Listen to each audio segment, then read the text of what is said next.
après 102 jours en Bolivie. On a vécu vraiment des moments très très forts en Bolivie. Il y a eu de tout, il y a eu de la très haute altitude, il y a eu des conditions climatiques très chaudes et humides, et là où nous sommes en Amazonie. Maintenant, direction le Brésil, et oui, mais pas pour longtemps. Et ensuite le Pérou.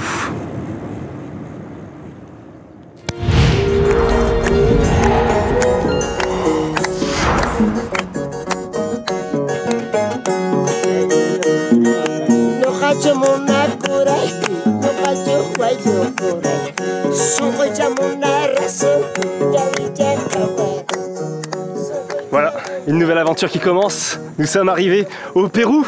C'est un nouveau pays du coup, et on est rentré par la petite porte du Pérou. C'est moins classique, par la forêt amazonienne. On a passé quelques jours donc dans le nord de la Bolivie, et on a dû passer donc 3-4 jours au Brésil pour pousser les portes du Pérou. Attention! Wouhou! C'est génial le Pérou! Et là on s'est retrouvé du coup au milieu de cette jungle qu'on a connue aussi en Bolivie, la forêt amazonienne.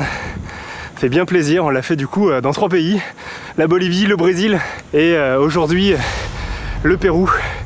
Donc après une dizaine de jours, on se retrouve aux portes de la région de Cusco. Et donc ça veut surtout dire tout ça que ça va grimper. Sacrée aventure que de pédaler dans cette jungle. Nous sommes d'ailleurs le 25 décembre, c'est Noël et puis on pédale. Voilà. Donc on quitte Mazuco, dernière ville en Amazonie, et direction Cusco, puis Lima.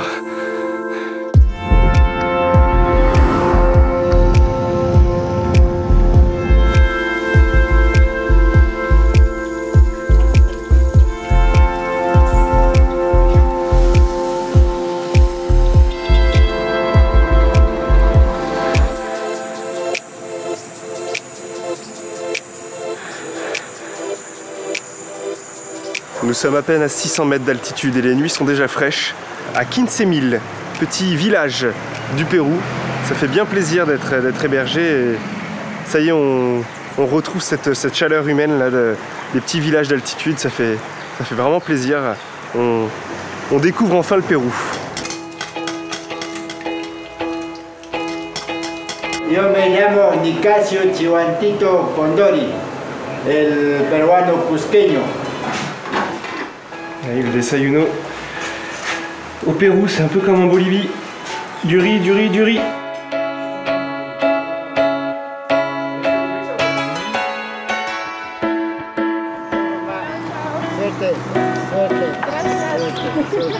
Ciao, hasta luego en Francia. Ya, listo. Nos vemos. Ciao, ciao. On passe un bon moment. Et puis ça fait du bien d'avoir un peu de froid quand même si il faut se réhabituer. Au bout d'un mois seulement d'Amazonie, il faut se réhabituer à tout ça. Et c'est intéressant et on a hâte de voir ce changement de paysage qui va venir bientôt, puisque on va perdre la forêt amazonienne, on va perdre ces éléments de verdure pour retrouver normalement, je pense, des paysages un peu plus secs, sans trop de végétation. Voilà, c'est reparti.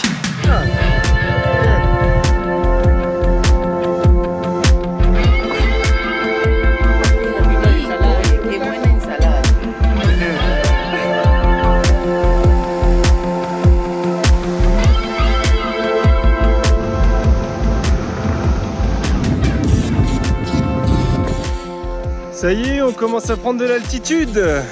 1600 mètres. Ça va, c'est un très très bon chemin. Une très belle route. Après, là, il faut se réhabituer progressivement à l'altitude. Donc on essaie de faire des petites étapes de 800 ou 1000 mètres de dénivelé pour tranquillement que le corps se réhabitue un petit peu déjà au froid, hein, et puis au manque d'oxygène. Et là, ça y est, la végétation commence à changer. On est sur une végétation un petit peu plus basse.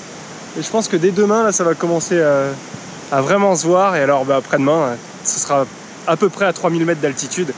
Il n'y aura presque plus rien. Donc on vit ce changement progressivement, malheureusement avec beaucoup de pluie. Et la difficulté, du coup, c'est de trouver des endroits avec un toit. Parce que même si on a une bonne tente, il est plus prudent, on se sent plus en sécurité avec un toit en dur ou comme là par exemple, ça peut être aussi une bonne alternative.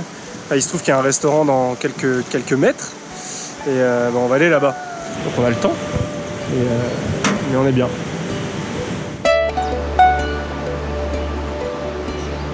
Han passato per anni, Sì. uguale per il periodo. Quando si va a ritornare al domicilio.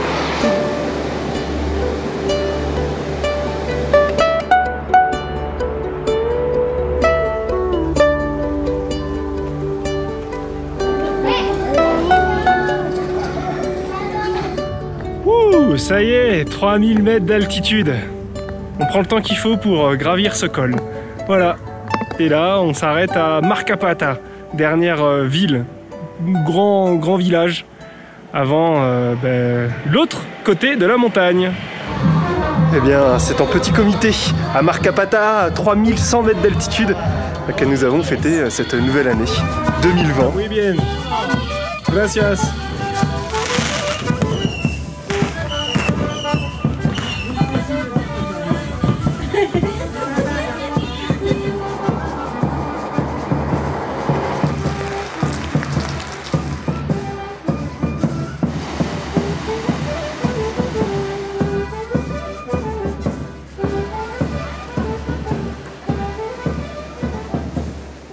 On se rapproche progressivement de notre point culminant à 4700 mètres, 725 mètres d'altitude. Je pense que quand on arrive à cette altitude-là, on compte chaque mètre.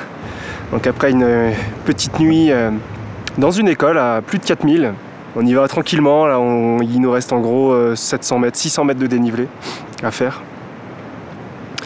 Et on essaie de s'arrêter tous les 50, tous les 100 mètres de dénivelé, l'histoire de s'acclimater progressivement, puisque là, de l'air, il y en a de moins en moins, même si on se sent beaucoup mieux que sur l'altiplano. Alors je sais pas pourquoi, est-ce que c'est psychologique, est-ce que c'est le taux d'humidité, est-ce que c'est le lieu tout simplement, mais globalement on manque moins d'oxygène, on n'a pas la tête qui tourne, on mange bien, enfin bref, c'est bien, tant mieux. Direction 4725 mètres d'altitude.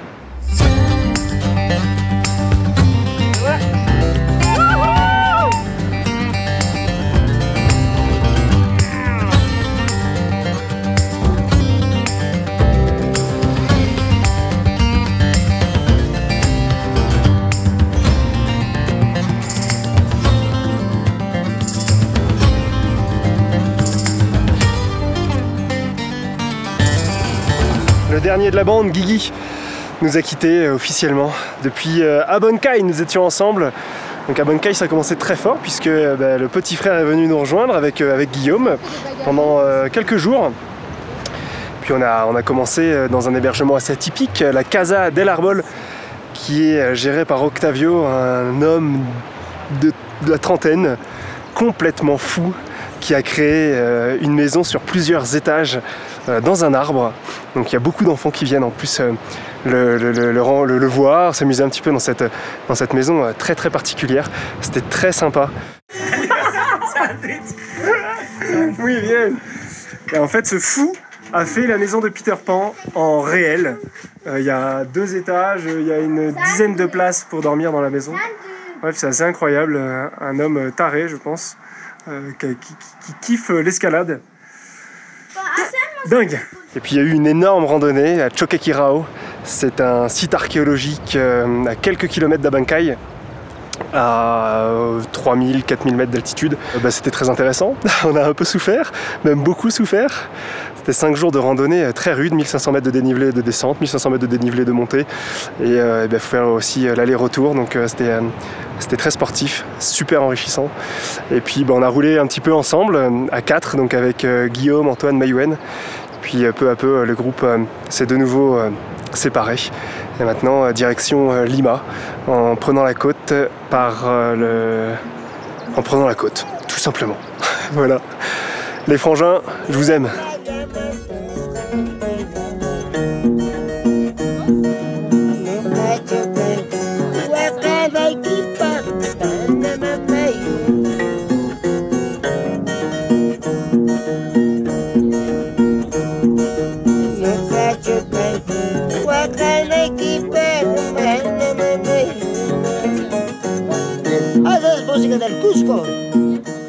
Et voilà, Maï nous quitte. Pas pour longtemps, hein, parce que je compte mettre 5 à 6 jours là, pour parcourir le reste de la route. Elle avait un bel impératif puisqu'il y a ses parents qui arrivent sur Lima et puis il y a aussi cette histoire de passeport à renouveler, donc forcément ça précipite un petit peu le trajet. Mais bon, pas de soucis quoi. Elle est là. Le vélo.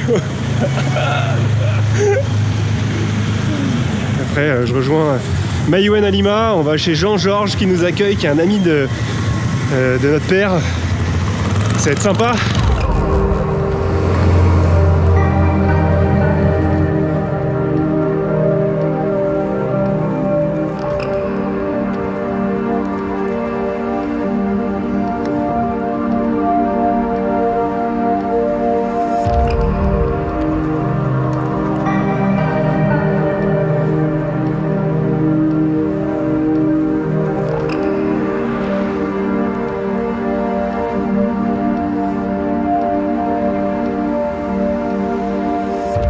Vivement Lima pour voir un petit peu ce que va être la suite de l'aventure Aibro. Est-ce qu'il va y avoir un départ en bateau? Est-ce qu'on va prendre la direction de l'équateur?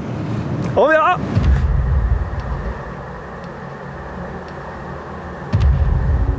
Et bien voilà, nous sommes à Lima depuis déjà un petit moment. On a pris notre temps ici dans la maison de Jean-Georges, très gentiment accueilli ici sur cette capitale. On a pris le temps pour se reposer avant tout, pour faire quelques démarches administratives. Et puis il faut croire que nous sommes assez mal tombés, puisque nous sommes en plein coronavirus. Et ça évolue particulièrement vite. On a du mal à se projeter. Il y a beaucoup de nos amis cyclistes qui sont repartis en France. Là où en France en ce moment c'est une grosse catastrophe sanitaire aussi. Donc c'est assez compliqué pour nous pour se projeter, pour voir que va devenir le projet, vers où est-ce qu'on doit s'orienter sur la suite et surtout si ça dure plus longtemps ici au Pérou ou si on nous annonce que c'est très dangereux dans ces pays-là pour se faire soigner, admettons on l'attrape sur la route. Qu'est-ce qu'on fait? Dur, imprévisible pour le coup dans la préparation d'un tel voyage. Donc c'est compliqué pour le moment, on se pose beaucoup de questions. Là c'est le 5e jour de confinement et on voit au compte-gouttes, on prend connaissance des différentes lois qui débarquent dans le pays, de ce qui se passe aussi en France. Bref, tout ça inquiète quand même.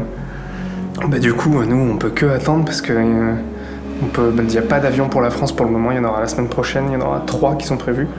Nous, du coup, on ne veut pas pour le moment en bénéficier, on veut attendre déjà les 15 premiers jours, peut-être 15 autres, si c'est renouvelé. Et puis on verra par la suite, mais c'est une situation bien de merde là. C'est fou ce qui se passe là dans le monde. On espère que beaucoup prendront conscience que il faut faire attention à notre petite planète. Faire attention à plein de choses et puis voilà. Dur. Et puis du coup vu qu'on est en confinement, on a le temps de réfléchir et je pense que on se pose beaucoup de questions sur la suite et c'est ça qui est pas simple. Donc voilà, l'aventure Aibro à Lima, au Pérou.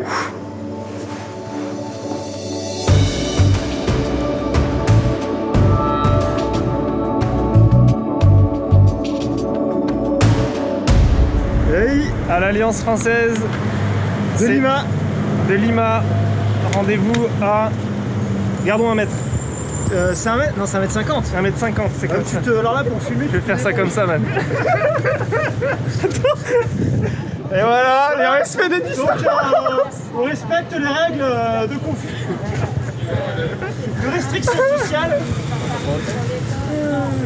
Et c'est ici qu'on se retrouve. Il est où ton vélo? Il est là-bas. Il y en a pas mal des bikes là. Quelle catastrophe. 11h45. 2 ans de voyage à vélo. Rendez-vous Paris.